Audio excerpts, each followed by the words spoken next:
Fall is the most birthday-packed season of the year, so chances are you have a few celebrations coming up. Make sure your friends and family feel special with a gorgeous bouquet of roses from 1-800-Flowers.com. 1-800-Flowers makes it easy to send the perfect gift. 24 multicolored roses for just $39.99. To get 24 multicolored roses for just $39.99, visit 1-800-Flowers.com/tune-in. That's 1-800-Flowers.com/tune-in. MuggleCast 28 for February 19th, 2006. GoDaddy hosting plans are now more powerful than ever. Best of all, plans start at just $3.95 per month. And no matter what plan you choose, your site receives 24/7 maintenance and protection in the GoDaddy.com world-class data center.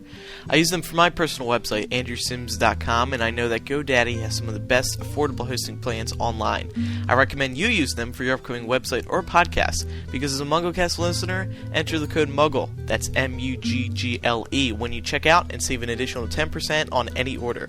Get your piece of the internet today at GoDaddy.com. Hello everyone, and welcome to another edition of MuggleCast. This is the show where we bring you the latest in Harry Potter news, theories, discussions, whatever you want, all bundled into a little hour of your time. I'm Andrew Sims. I'm Kevin Steck. I'm Laura Thompson. And joining us this week for the first time ever, Laura's excited because it is another girl on the show. Yes. Rachel Godoy, MuggleNet content extraordinaire. Welcome, Rachel. Thank you very much. Wait, no, Laura, it was Rachel's turn to talk. Wait, that's me. No, that was Rachel. Oh. You guys sound a little No, like, we did. that's Yeah, okay, everyone- it's cool. Everyone said Guys, that. write to Andrew. Yes, you do. Andrew at staff, Okay. and tell him that Rachel and I do not sound alike. On second thought, please don't. Who was that talking? Be quiet. I can't even tell. No, I'm kidding. Before we go anywhere else, first let's check in with Micah for the past week's top Harry Potter news stories. Thanks, Andrew. Some Order of the Phoenix casting news. Afshana Zad, the actress who plays Padma Patil, has now confirmed in an interview with Manchester Online that she's coming back for the fifth movie. Her twin sister, Parvati Patil, will be played by Shafali Chowdhury.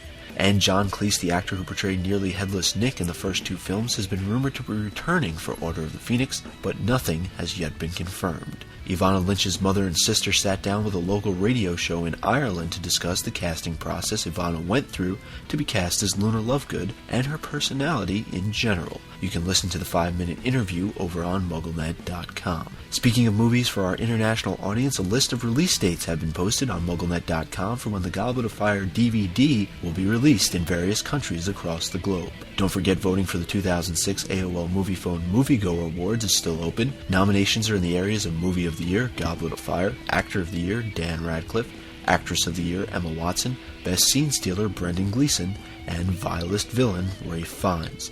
The winners will be announced February 28th.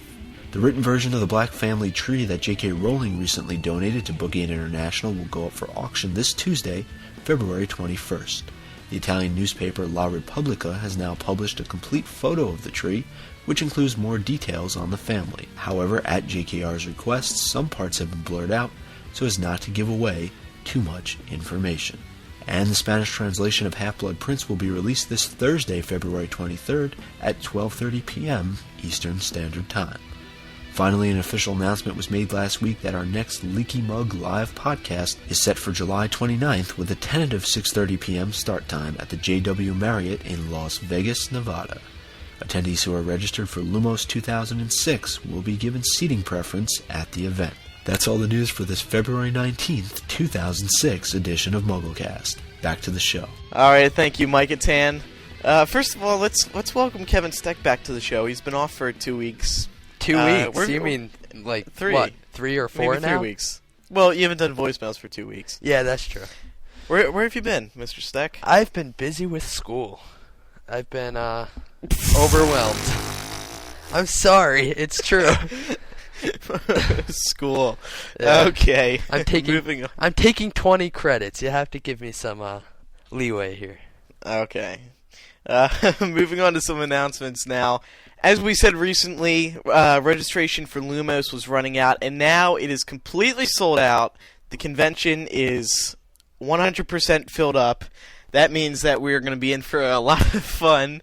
But one important thing to remember is that if you still want to go to the live podcast that we're going to be doing at Lumos, Las Vegas, 2006, at the end of July, you can still come and see the show, but it's going to be a first-come, first-served basis for those who are already registered. Then they're going to let those who haven't registered. Don't forget that we're going to post a page very soon with all the latest info about MuggleCast live in Las Vegas. On MuggleCast.com. That'll be in a few weeks. In other news, the Create Your Own MuggleCast segment is now closed. We received 20 to 30 entries. We haven't listened to them yet. Basically, people created their own MuggleCast segments, and the best one, chosen by us, will be aired on our show. And runners-up will be aired later on. We might put a whole show together of just user-submitted segments. The winner will be announced next week on episode 29. That's the February 26th show. And the winners will be receiving a MuggleCast t-shirt. Everyone who participated in creating the segment will win a MuggleCast t-shirt and will have their segment aired, like I already said. And Laura? I just wanted to give a shout out to Noah from Georgia, who sent me his band's, I believe it's their first CD, The Warp Tones. And I just wanted to say, Noah, I had a great time listening to your CD. It's, all the songs are on my iPod, and I just think it's really cool that you're doing something like this. You guys have exhibited loads of potential and talent, and I'm looking forward to seeing where you go. So good job. The reason that came so late, because you sent it in December, is because Ben can't manage the P.O. Box, so I apologize on Ben's behalf. That's why he's not here this week, Laura. I punished him for Yeah, you. good. He's in the corner Now again. he's in the mailroom sorting all the mail for 5 months. Yeah. And one last thing, we've been getting a lot of emails on this, and there is some concern. On HarryPotter.com, a few of you noticed that if you go mouse over media, there's a new button that says podcasts, which suggests, and which we now know is to be a Harry Potter podcast that is being developed by Warner Brothers. And we got emails from people saying, well, what the heck? Are you guys going to cancel your show now? No. And the answer is, well, I was going to say yes, but if you don't want to, then no. We're not going to cancel the show. It will still be just as exciting as ever. Honestly, I think we should be flattered that Warner Brothers is doing a podcast, because between MuggleCast and Pottercast, we have created quite the Harry Potter podcasting phenomenon. Yeah. And without all the shows that have been created now, I really don't think Warner Brothers would have ever considered it. Yeah, I think there was definitely some influence there. Yeah. A Now, what are they tad going to bit. have on the show? Probably some good stuff. Yeah, I would guess but- interviews and stuff like that. How are they going to approach it? Do you think that they're going to have adult hosts or kids hosts? Oh, it'll or- definitely be a host, adult hosts. Are Now, you sure? Yeah. Who are they going to have do it? They could be like the Disney Channel where they get all the kids to Oh my god. do all the reporting. Yeah, but the Disney Mickey Mouse podcasts are Club. not hosted by children. Oh, that's true. Yeah. Because they're unreliable. Yeah. Yeah, You should like have asked Andrew. us. We would have done it. I don't want to do a podcast. Yeah. But seriously, we look forward to seeing what they're going to be doing. We don't think it's going to be, well, I don't think it's going to be like a weekly thing. I think it's No. going to be like a nice Order of the Phoenix promotional podcast. I'm sure that, yeah, they'll have interviews like someone else just said. That was me. But it's not like every show is going to be hosted by Harry Potter stars. Yeah. Yeah. And the effect on MuggleCast will be very minimal. We're kind of hoping that they're going to have a little section that says other Harry Potter podcasts, and we're going to be right there. Please, Warner Brothers. Please. We'll link back to Come on, you. you know I you love promise. us. Yeah. No. So we look forward to that. Thank you for your concern, though. But we'll be okay. We got a lot on the show this week, including the return of voicemails. Thanks to me. Finally! Thanks to Kevin. I didn't want to blame you, but if you insist, we will. But first, let's get to our main discussion this week, which is our continuing series on a specific character in the Harry Potter series. This week is Minerva McGonagall. So some basic info here. She is 71 years old, according to the official Harry Potter timeline. She is a member of the Gryffindor house, and her distinguishable characteristics: her square frame glasses and her black hair pulled back severely into a bun. She is a registered Animagus, with her animal form being a tabby cat. Now let's get on to some questions that we have thought up here. A few of these were submitted by Terri, who suggested doing McGonagall in a future episode, so thank you to her. One of the first questions is, what is her purpose as an Animagus? We saw it in Sorcerer's Stone. She was spying on Harry and the Dursleys. Yeah, but what was that her specific purpose? I mean, I doubt that she became an Animagus just to do that. I'm saying that one purpose that she has found of it is to be able to spy. But her purpose as an Animagus, I don't think that anyone becomes an Animagus with a single purpose in mind. Yeah, I think it's just a more general for thing. it's more for the ability than the. So why can she use this ability for spying? Anything else? I don't know. It seems like a bizarre question. I think that would just purposes. be. I mean, it's her. Yeah, I don't think there's any specific purpose she had in mind.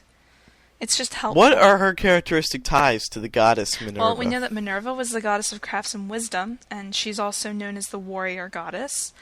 Zeus is her father, which suggests that whoever her father was might have some sort of high place in power, or had. I doubt he's alive anymore, but he could have been high up in the wizarding world. We also know, and this was kind of something that I found interesting, the goddess Minerva assisted the hero Perseus, I believe that's how you pronounce it, to kill the Medusa. And basically she told Perseus to look at Medusa's reflection so that he could behead her, which I found kind of interesting because of the whole tie to the basilisk and stuff, even though Minerva didn't really have anything to do with that. And Perseus gave the head to Minerva, and she used it on her shield to turn her enemies to stone. And I kind of attributed that to the fact that Minerva sort of has this expression that when she puts it on, the students kind of freeze, because they're all a little intimidated by her. So. Maggie Smith does a good job of this in the movies. I think she was a perfect choice for the role. I agree. Yeah, I do too. I think she has that eye. And she's she's like one of those characters that they actually got correct. You know, like not many people have complaints about them. Well, they got almost all the characters correct. Nobody really complains about the characters. I don't know if they got everyone I see a correct. lot of complaining. Yeah. Especially really. about the trio. Well, we'll have to Lots save of that trio for complaints. another episode. Now, is she or pureblood? Ooh. Any proof behind this? I don't think we've they've ever seen mentioned it. anything. Yeah. And would that really matter? I think a lot of people tend to assume that Minerva and others like her are pureblood just because they just have such a knowledge of the wizarding world and they tend to dress like wizards. But I don't think that would matter because if she's 71 and she was Muggle-born, she would have picked up the wizarding habits by now. So I don't know if we can know for sure. Should it matter? I don't think it matters. I don't think it should matter if she's pureblood or not. In my honest opinion. Not really. No, I mean, not unless you're Draco Malfoy. No, exactly. If you're that kind, then yeah, it does matter, but... I think that, like Hermione, it doesn't matter because Hermione is one of the best witches in school, yet she's Muggle-born, so I think it just goes to show that it doesn't matter what your background is. Exactly. Now, one question that someone asked was, she's mentioned to have been teaching at Hogwarts in Order of the Phoenix 39 years this December. And the question is, why would she start teaching in December? But my initial thought is, well, another teacher just dropped out or something happened. Yeah. It was probably no Yeah. big deal. That's what It's I thought. probably no big deal, but it's possibly a big deal. You know what I mean? Like, that could be one of those things that she's saving for another time. Maybe in the war or something that happened. I don't know. I mean, it's sort of like Dumbledore and what's that other wizard's name? Grindlewald? Grindlewald. She mentioned it, but never mentioned it again, and it's supposed to be a big deal, so... Well, do we know if Dumbledore went straight from being the Transfiguration teacher to Headmaster? No, we don't. We don't really know. Because if that's what happened, then it's always possible that he just became Headmaster midterm and that could hired be a her. possibility. Did that happen around the same time as Grindelwald? Grindelwald? I can't even pronounce it. He defeated Grindelwald in 1945, correct? I think that's around the same time Tom Riddle went to Hogwarts. That could be possible as well. There could be a parallel between that. But I don't know. I think it's like Andrew said, the most likely scenarios that situation, another teacher yeah. left. Exactly. Or died or something happened to them. But there's always room for For all we speculation. know, that other teacher was Grindlewald. Ooh. I Ooh. like that. She's not in the photograph that Moody shows Harry in Order of the Phoenix. It's a picture of the original Order of the Phoenix.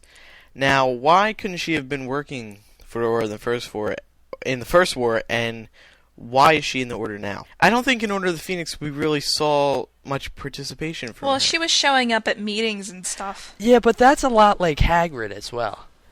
Because we didn't see any participation, but for all we know, she was one of the most active members. You know? Mm-hmm. I mean, and Hagrid seems like a good go-to guy. Like for simple tasks. Yeah, but just my point is that people make assumptions that just because we didn't see them actively participating in certain order tasks means that they weren't. You know what I mean? Also, I think that she's keeping a close eye on it because if you'll remember in Order of the Phoenix when Hedwig got hurt and Harry took her out of whichever class he was in, I think it was History of Magic, and he ran into McGonagall and she was basically telling him, giving him the hint that owls were being intercepted and stuff, and that Umbridge had probably been the one who injured her trying to intercept the letter. And I've always imagined McGonagall as sort of like Dumbledore's heir, like the one where he passes down all his stuff to. You know what I mean? Like, sort of like Dumbledore is her mentor. Maybe I'm getting that incorrectly. It's just I just get that feeling from her. No, it made sense. I mean, what was everyone's initial thoughts when Dumbledore died? Who's going to take over? McGonagall. It's the perfect choice. Yeah. Yeah, so... Except for those of us who think Dumbledore's still alive. Andrew? No, I'm still mixed on that. Oh, I'm still okay. mixed on that. I don't think that...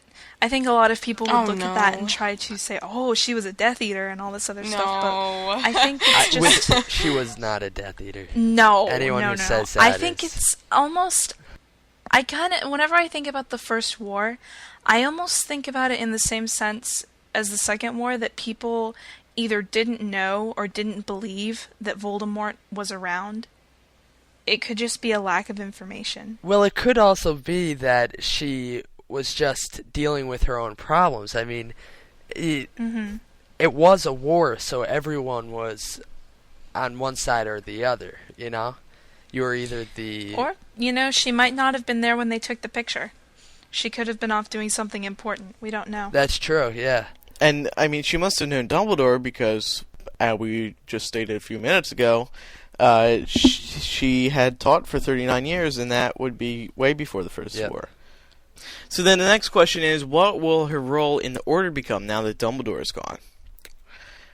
I'd imagine she could step up, but on the other hand, now she has a school to run. Yeah, but at the same time, that's what Dumbledore I'm did. not sure who I could see taking Dumbledore's place, You don't think it's McGonagall?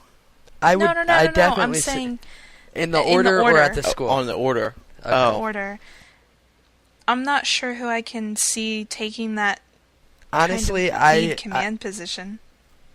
I've honestly always seen, like, Lupin there, to be honest. Just because he's one of the only Order members that is able to pull himself out of, like, the real world, kind of, because of his affliction. So it enables him to have more time to devote to the Order, you know? I also think the Order is going to become more of a group leadership effort, if you know what I mean. Yeah, I don't see it having one specific head person anymore. That's true. Although, I was just thinking that Dumbledore could have made it clear who would take over He might have. in the event that someone I would died. think- I'm died. sure he has some kind of will or something along those lines. Yeah, I think I've said that before. I mean, I doubt he just left, them sitting in. Yeah, It does. I think he knew there was a great possibility that he could die. But no, Laura, you made a good point. I think it would make sense that they'd all become a team rather than having just a leader. And that might be what they need. Let's talk a little bit more about McGonagall and Dumbledore, because in the first chapter on Privet Drive, she seems sort of out of the loop when finding out information from Dumbledore. But then she's surprised that Dumbledore recognized her in Animagus form, Dumbledore says, Minerva. And, she's like, whoa, how do you know? So how close or distant is their relationship together? I think in the beginning, in Harry's first year, it definitely wasn't as close as it was now. I think it's something that developed because of Harry. She's head of house, he's head of school. And is that possible? Maybe that's a possible reason for why she wasn't in the Order at the time of the First War. Because if their relationship was strained, it's seemed possible to be recruiting people that he knew well. And in each book, she really steps it up in handling, like, Chamber of Secrets. I'm not referring to the book, I'm referring to the actual problem with the Chamber of Secrets. All these people getting petrified. And she steps up. And this continued throughout the rest of the series, and none of this really happened before Harry got there. Any of these big events. So, they absolutely could have bonded together. Well, that could go straight into the whole theory, do Dumbledore and McGonagall, did they have some sort of romantic interest in one another? Oh, no. I doubt it, too. I don't think so, but I know a lot of people like the pairing. It was an office relationship. No. Yeah, I think so, too. I don't think so, no. Yeah, but I've actually seen quite a few fan fictions on that topic. Wow, okay. Now what? Let's get off that topic very fast. Rachel is blown away. Oh, She can't even imagine it. So, what have we seen from her in terms of magical ability, besides her Animagus transformation? Well, she was fighting the Death Eaters. Stunned. She got stunned 5 times in the chest. And even Madame Pomfrey, excuse me, I was thinking of the librarian for a moment. She said that it wasn't every, aging wizard that could take that many spells in the chest and come away from it. So I think she's definitely pretty powerful. Also, I also think that the reason that McGonagall's so powerful is because her relationship with Dumbledore. You've got to learn a thing or two from him, I guess. You would assume so if you... Everybody does. I agree. Yeah, so I think that's pretty much the reason why she's gotten... she's a pretty strong wizard because of that. 'Cause she's been with Dumbledore for quite some time now, so I guess it's developed as their relationship's developed, I guess, you would think. I'm sure he's probably shown her a thing or two. So she seems very devoted to Harry throughout the series. Any particular reason for this, Laura? I think it's because she showed a considerate amount of sympathy at the fact that the Potters had been murdered, and I think that just being their teacher and seeing what kind of struggle their son has to go through, I think she wants to help him facilitate any of his dreams, goals, whatever she can. Well, I was just going to say that she seems like one of those all-around nice people. So it just seems like she sympathizes with his situation. I don't think it's any particular love of Harry. You know what I mean? Like, well, yeah, that's true. She's very motherly. She built a relationship with him, but I don't think the initial, helping was for the fact that he was Harry Potter. She just sympathized with his situation. She'd be that way. In other words, she'd be that way with any other character. Exactly. Yeah. You think? Well, in her house at least. I wouldn't think so. Like, I think, like... In her house? Yeah, like, I think her devotion to Harry it mirrors her, I guess, maybe her relationships towards the Potters. But I can't really see her being that way towards, Ron or even Hermione.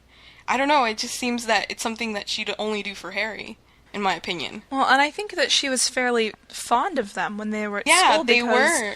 Exactly. When she found out they were dead, she said, Lily and James, I can't believe it. She called them by their first names. It wasn't a last name basis like she tends to refer to her students as. Yeah, but I still see her as a person who, if any other student had their parents killed, she'd still be just as sympathetic and helpful. I think she's sympathetic, but at the same time, she treats Harry like another student. Look at Neville. I mean... Well, now that she built the relationship, yes, but what I'm saying is, initially, when she first met Harry, I think that if if it was anyone else, she'd be just as sympathetic. Well, I think that she would definitely have some sympathy for the person, but even if it were anyone else, they're not the boy who lived, and they're not the chosen one. Harry is, and he's got even a larger burden over anyone else who's lost their parents because he's the one who has to defeat Voldemort. I guess I just believe that she sees past that. I think she would definitely be helpful in giving other students guidance. Well, I think she'd be helpful as acting as a motherly figure to anyone who has lost She's their parents. definitely That's what I'm saying. a fairly stern motherly figure. She does it without absolutely. being, unprofessional in a teacher's sense. Exactly, but that's what I'm saying. I believe that she's also professional in the sense that she offers sympathy when sympathy is required. And if someone else lost both their parents, she'd treat them the same way as she treated Harry the first time. I still stand by my word that McGonagall, I don't know, it's just more of a Harry thing towards her, and of course she is motherly towards everyone, I guess, but I think there's just something. So you think that, like, she's looking over Harry as sort of, she feels an obligation? Yeah, as more of a son. Well, not really an obligation, but I don't know, like, it's weird, because, like, when she talks about the Potters, it's like, you see that she really did have some sort of really close relationship with them, so I guess she feels the need that she has to, like, protect Harry as her own. And, yeah, well, I do agree with Kevin, though, like, if it was anyone else who parents had died, she'd do the same, but... Yeah, I agree. I think the differing factor is that, like I said, Harry is the chosen one. He's the boy who lived. He's the one with this burden. And I think that's what makes a little bit of a difference in the way she's trying to offer Harry guidance. Now, we've discussed this in the past, but is she definitely the new headmistress, or just serving as a temporary role? I think we're on agreement. She's going to be the headmistress. I think so too. I hope who so. else are they going to put in that place? Although Yeah. I'm having terrifying thoughts of the Ministry taking I was just gonna advantage say of the that, fact yeah. that Dumbledore's gone and trying to shove someone back in there. Yeah, but at the same time, I don't think the Ministry has... I think the Ministry lost a lot of their power. Yeah, so, I think so too. You know, Absolutely. they lost a lot of their credibility, so now they're... Yeah, but just because they've lost credibility, is that going to stop them from using their power? It may not stop them, but... People won't like it, basically. Exactly. People will protest. You have to remember, exactly, the parents are sending their students to, their kids to this school. If the parents don't like what's going on, they're going to vocalize. And I think that it's always been shown that the majority rules in the wizarding world, and in this case, it's going to be... Although it may sound a little too political for the Harry Potter books, she's going to have to prove herself somehow. Do you think so? Yeah, well, to the parents? Why would they trust this woman now? She's just jumping in and out of nowhere, unless Dumbledore... Yeah, but she's been a teacher at the school for so many years. And that means what? A lot. Anyone can be a teacher. That doesn't mean you can run a school. But I understand that, but there's quite a few superintendents are originally teachers. Well, consider how close did your parents pay to various and assorted superintendents at your schools?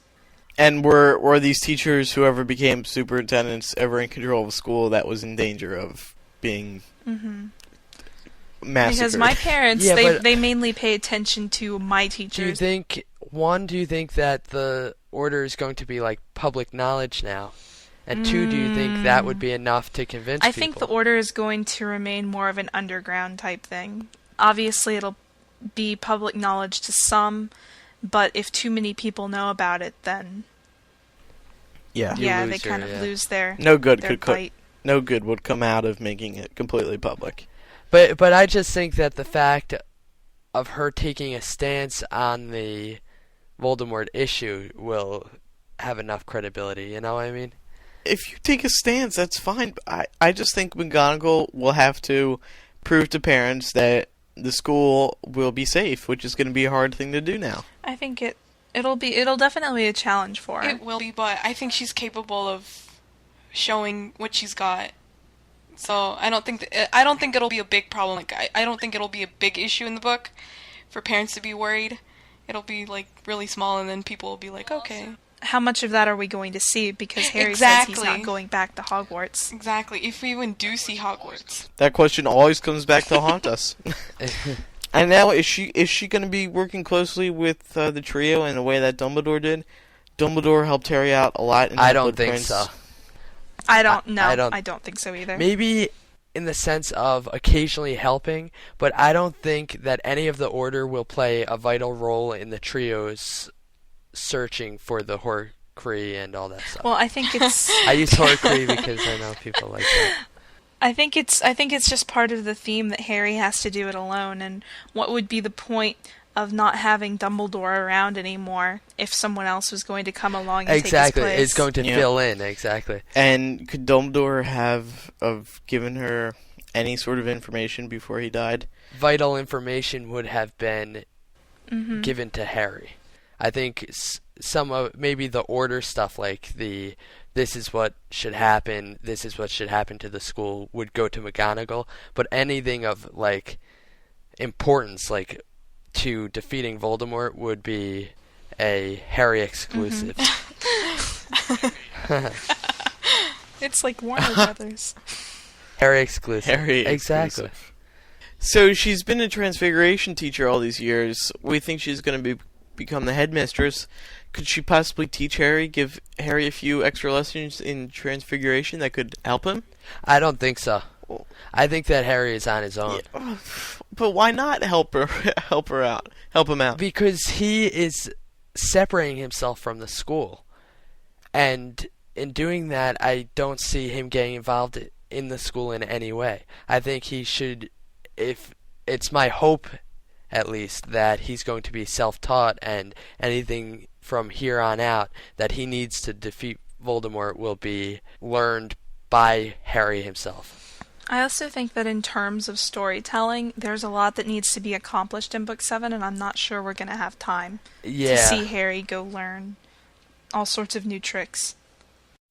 Unless it's vital to what he does to get another Horcrux. Maybe every once in a while. All he has to do is Maybe. transfigure into some small, unmovable object, and he's safe from being spotted from wherever he is. Or someone will turn him into a Horcrux. Yeah, there you go. So now let's move on to some voicemails. Finally, yes! After 2 weeks, Oh my we're god, back we have in it. voicemails. We started getting emails of concern. The people thought we canceled it. Yeah. And Kevin just canceled his interest in MuggleCast for 2 weeks. That's basically what happened. I did not. Hi, my name is Blake from Long Island, New York, and I was wondering why in the first book McGonagall was mentioned as an Animagus, and then throughout the rest of the series, it was never mentioned again. So, thank you. I love your show. Bye-bye. I would say that either one, she never had the opportunity to mention it, or two, it's going to be used in Book 7 in a specific way, and she doesn't want to reveal all the implications of being an Animagus. Or three, she had no reason to turn into cat every 5 seconds. She had no reason to turn into Also, a cat. Yeah.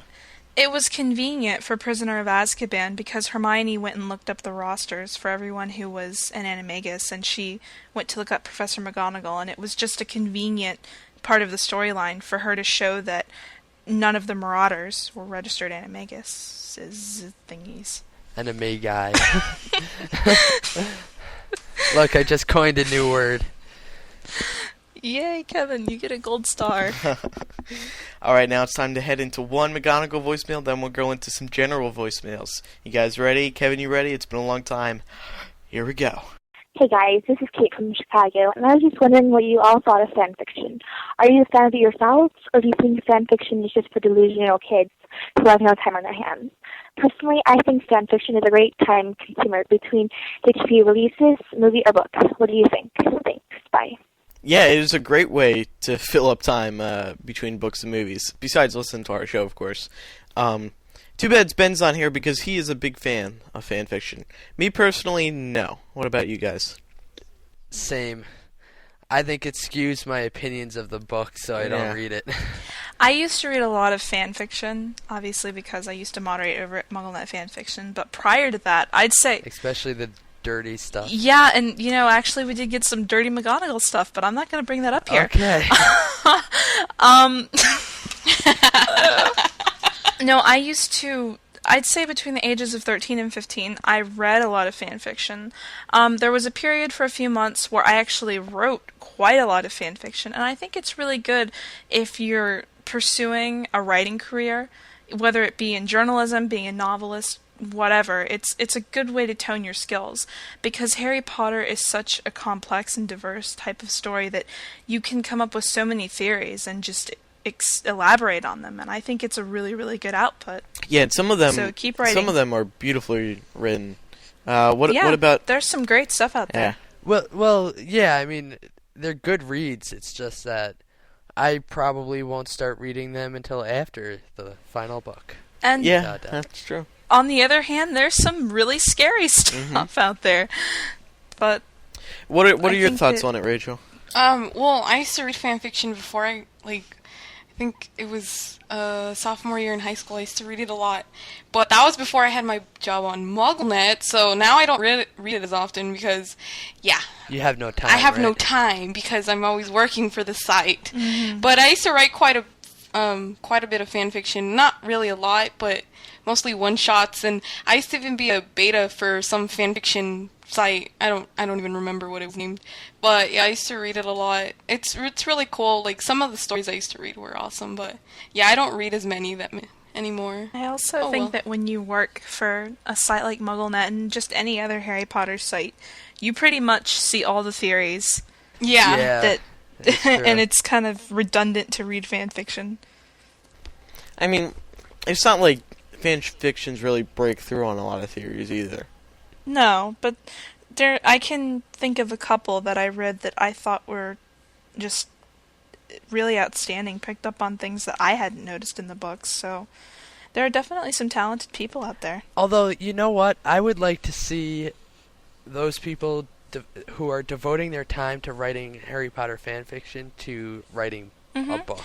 Well, yeah. I think that that's what people do, because, I mean, I don't write fan fiction anymore. I write my own stories now, and I really think that writing fan fiction sort of helped me find my ground, sort of helped me find my writing style, and kind of showed me what I wanted to do and what I wanted to write about. So I think it's a good thing, and I think a lot of people do sort of break through from fan fiction to their own fiction once they become more adult. Yeah, and I do think that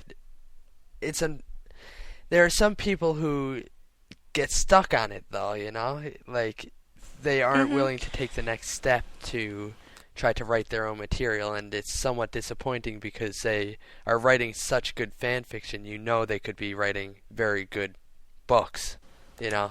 So. Yeah, I agree. I think there are some fandoms you see that more in than Harry Potter. There are some fandoms where fan fiction is kind of horrifying. Yeah, I could imagine. This is James from Southern California. My question is that there's been a lot of debate on MuggleCast lately about whether it would take more than one Avada Kedavra to kill Hagrid with his giant skin or a dragon. But it says in Book 4, the fake imposter Moody said there's no counter curse, there's no blocking it, referring to Avada Kedavra. And I think there's no blocking it refers to nothing being able to block it, even dragon skin or whatever. Just like to hear your comments. Love the show. Bye. Yeah, I agree. I don't think there's any blocking it. Because if there was any blocking it, then not as many people would be afraid of it, you know? Right, yeah, Hagrid might be more prone to fight it.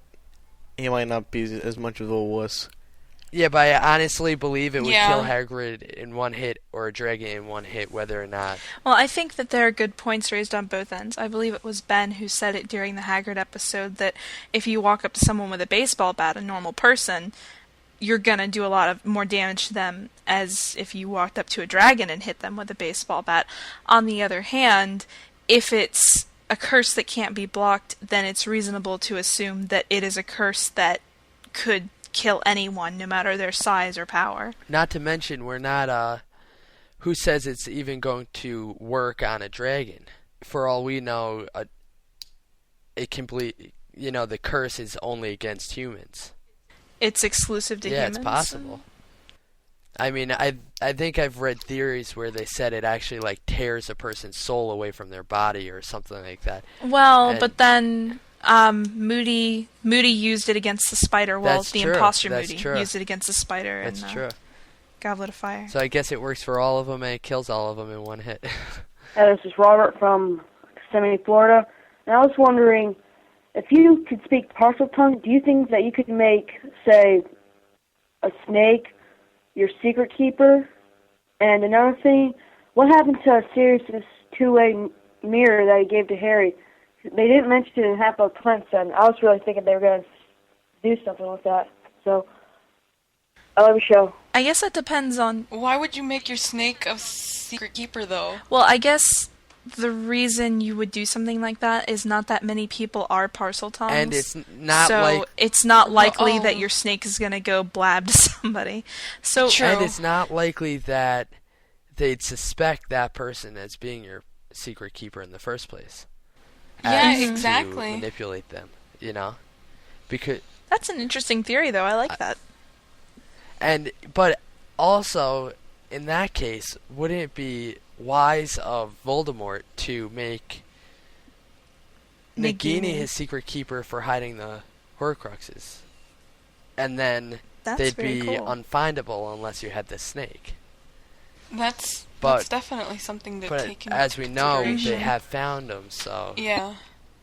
It's an interesting possibility. I don't know how to... Yeah, it is. I don't think we can fully answer that. I mean, it's a possibility that, yes, it could be that you could make an animal your secret keeper, but the implications to that aren't all that great. Yeah, and as for Sirius's two-way mirror, Joe, I believe, did say that we were going to find out something about that, and I think that something that everyone needs to remember is there is one more book.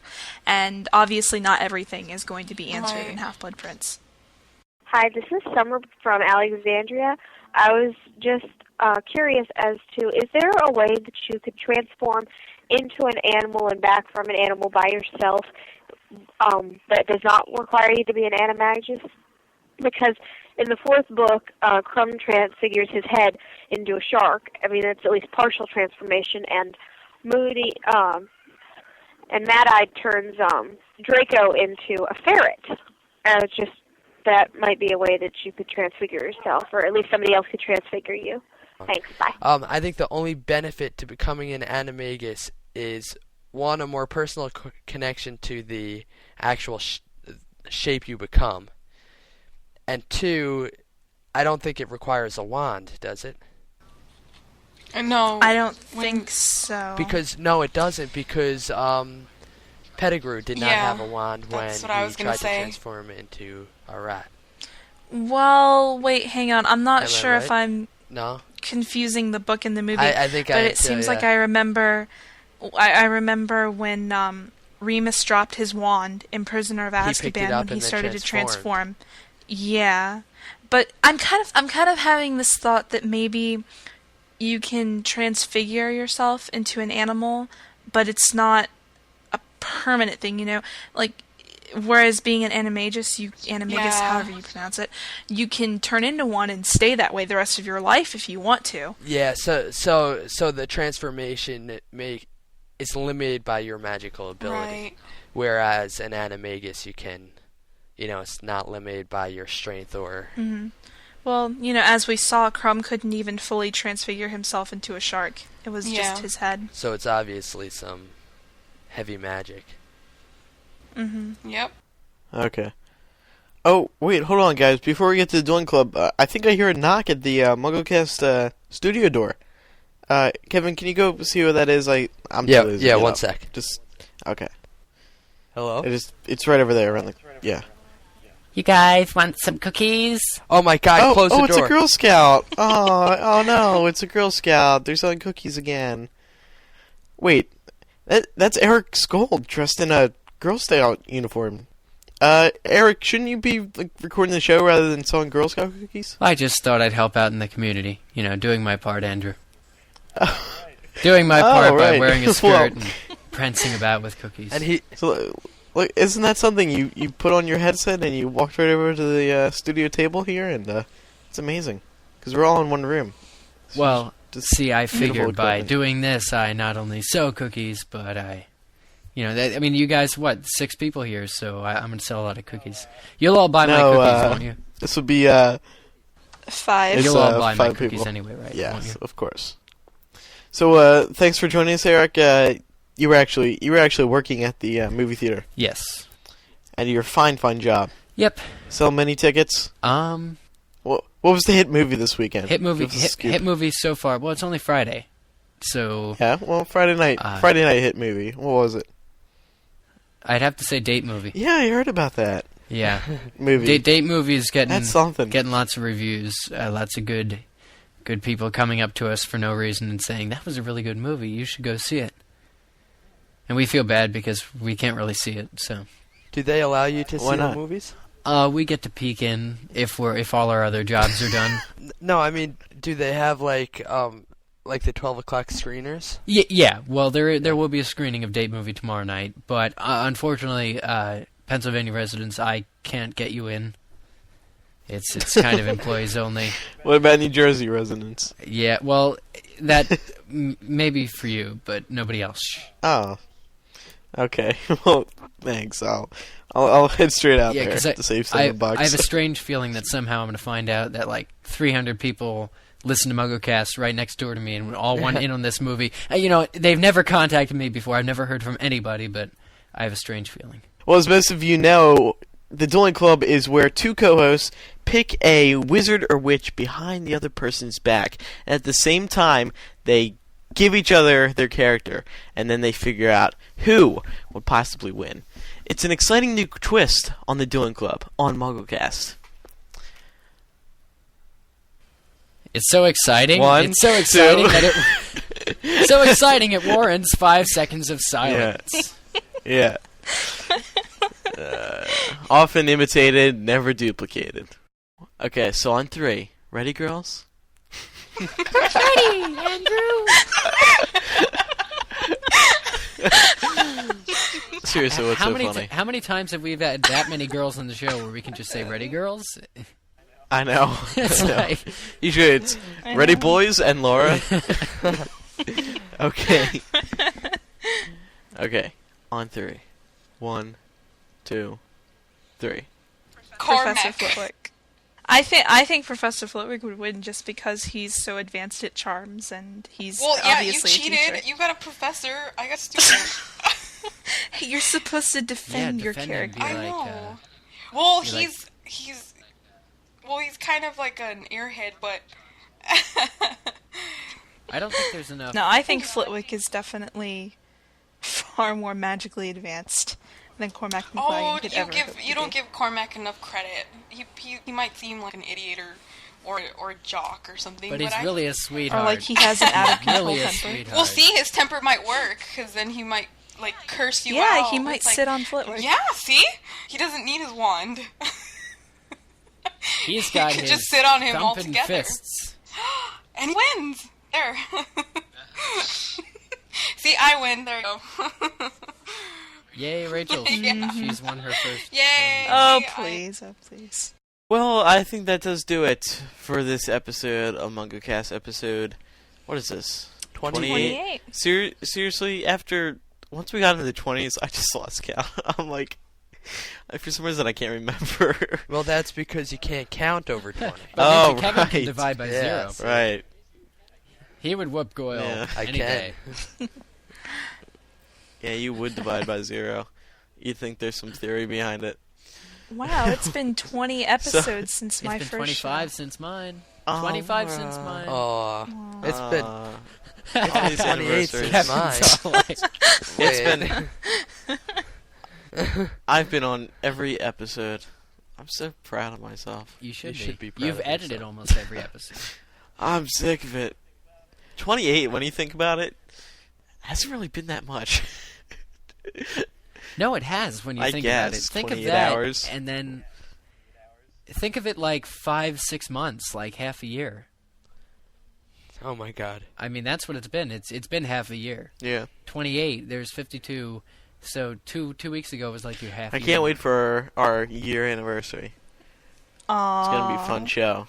We're going to have a hazing. Well, it's gonna be right after Vegas. We'll have to record something down in Vegas and then put it out on August 4th. So once again, I'm Andrew Sims. I'm Kevin Steck.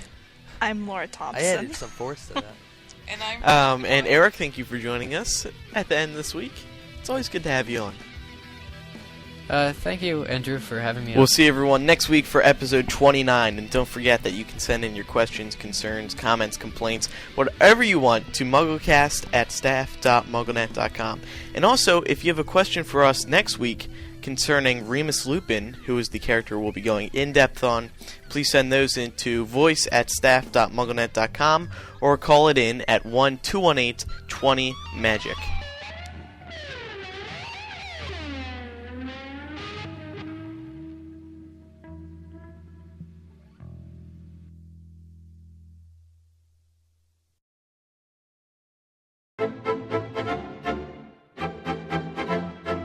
Hey guys, this is Proma from Michigan, and I just wanted to thank you for episode 27 because it was just awesome. I mean, I was having like a really bad week before that, and it cheered me up. It was so hilarious. And not only that, but it was kind of a good luck charm. I mean, the next day I found out I was going to Lumos.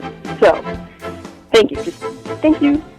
Thank you. Okay, I'm sort of tripping over my words now, but thanks. Hey, MuggleCast, Anna from Maryland, and I just wanted to call and say how much I love your show. And Kevin, you roll. You're my favorite. I love you guys a lot, and keep up with the great work. And I love watching the New York Live podcast. Great job, guys. You're hilarious. And Laura, I love you too. Bye. Hey, this is Taylor Newman from Eaton Rapids, Michigan. Laura, you rock, man. But I was a little mad about episode 26 because Luna Lovegood could do so much better than that, man. Putting it down low on her, so boo, but I love your show. Okay, bye. Hey, all you MuggleCasters, this is Jeffrey calling from California, and I have got one single thing to say about MuggleCast. Yeah, alright! Thanks, bye. Hi, this is Laura from Ohio. I love your show. I've been listening ever since it came out. I was really excited because I just got my iPod. Keep up the good work.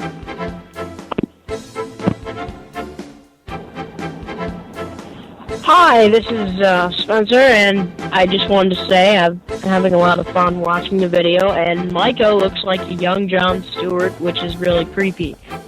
Yeah, bye.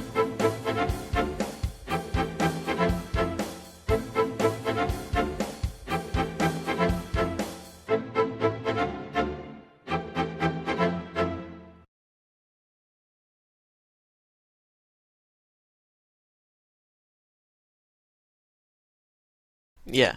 Well, in previous shows, we had said, well, could Hagrid possibly block it? Because he's got that... it seems kind of dumb when you think about it. He's got the coat on, which we had thought, well, maybe that helps. But then he's got a thick layer of skin. The coat? Huh? The coat? The coat. Yeah, apparently there's something with the coat. Have you seen that coat? He has everything in that coat. You never know. It could have some sort of... It could... That doesn't mean it deflects stuff. I know. That's why I just said it's kind of stupid. But when I'm... Yeah. No, I'd never heard of a theory that Hagrid's coat could deflect... That's what we said. That's what we said on the show a few weeks ago. No, we were talking about his skin. His giant skin. Yeah, that's what I thought. Yeah, then we were talking about coat, because then I was like, oh yeah, he's got the sausage hanging out of it. That's not what we said. No. What happened was... No. Apparently you don't. No. Where is that Hagrid doll for the second time? Go ahead. No. What happened was Eric said if that were the case, people would be buying Hagrid skin coats. Yeah. Like coats made out of giant skin and dragon skin. I said that. I'll just take it out. Okay. Hi, I'm Dr. Andreas Michaelitis, Chief Psychologist at Noom. This past year has shown us how important our overall health is, and Noom is here to help. Most weight loss plans fall short because they don't provide lasting results.